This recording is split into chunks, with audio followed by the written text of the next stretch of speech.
Assalamualaikum dan salam sejahtera. Pada kali ini, saya ingin menerangkan dengan anda berkenaan dengan kata kerja. Jadi, jom.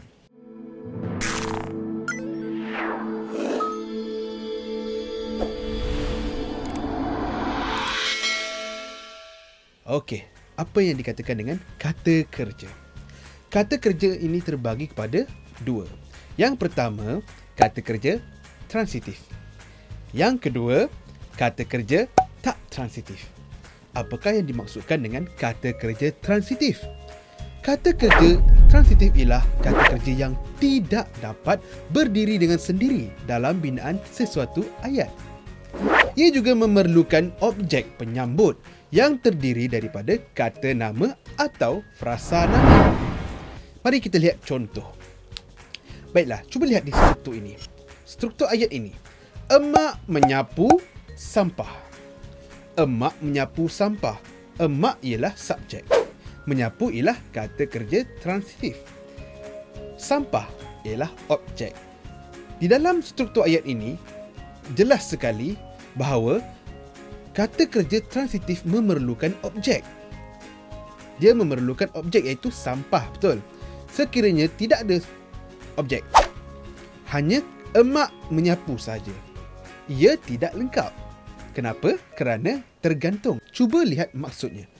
Emak menyapu. Menyapu apa? Dia memerlukan penyambut, iaitu objek. Emak menyapu sampah. Betul? Seterusnya, Salmi. Salmi membawa buku. Dia memerlukan objek penyambut, iaitu buku. Dia tidak boleh Salmi membawa. Membawa apa? Jadi itulah yang dikatakan dengan kata kerja transitif.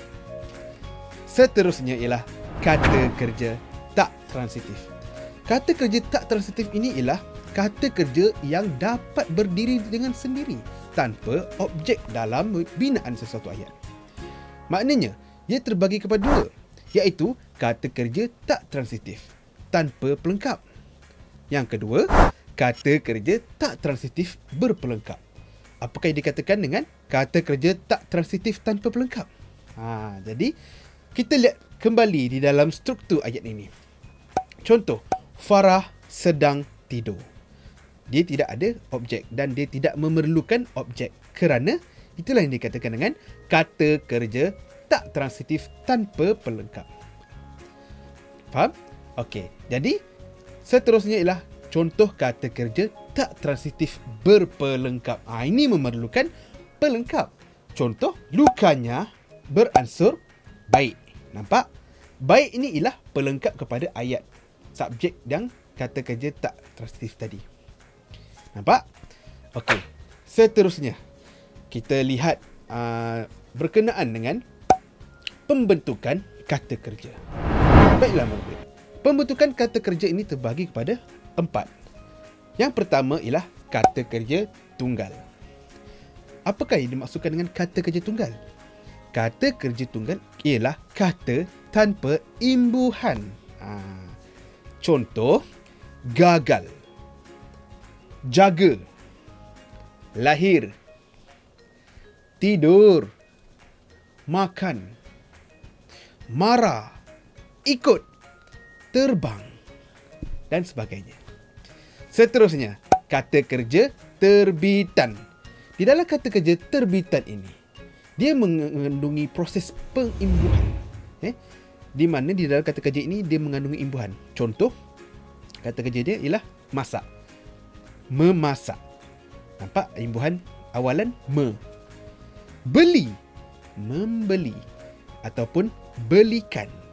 Nampak imbuhannya mem atau kan. Duduk. Duduki. Okey? I di belakang. Jadi itu yang dinamakan dengan kata kerja terbitan. Seterusnya, kata kerja majmuk. Apa itu kata kerja majmuk? Kata kerja majmuk ialah rangkaian dua morfem bebas atau lebih. Dua morfem bebas atau lebih. Contoh, kemas kini. Kenal pasti. Terima kasih. Beri tahu. Seterusnya ialah kata kerja ganda. Ya, ia memerlukan hasil proses penggandaan. Sebagai contoh, agar-agar, di tengah-tengahnya ada tanda ada sengkang. Dan yang kedua, gotong royong, melambai-lambai. Dan yang terakhir sekali ialah bersalam-salaman. Itulah serba sedikit berkenaan dengan kata kerja. Dan cikgu harap video kali ini dapat membantu kamu dalam memahami tajuk kata kerja.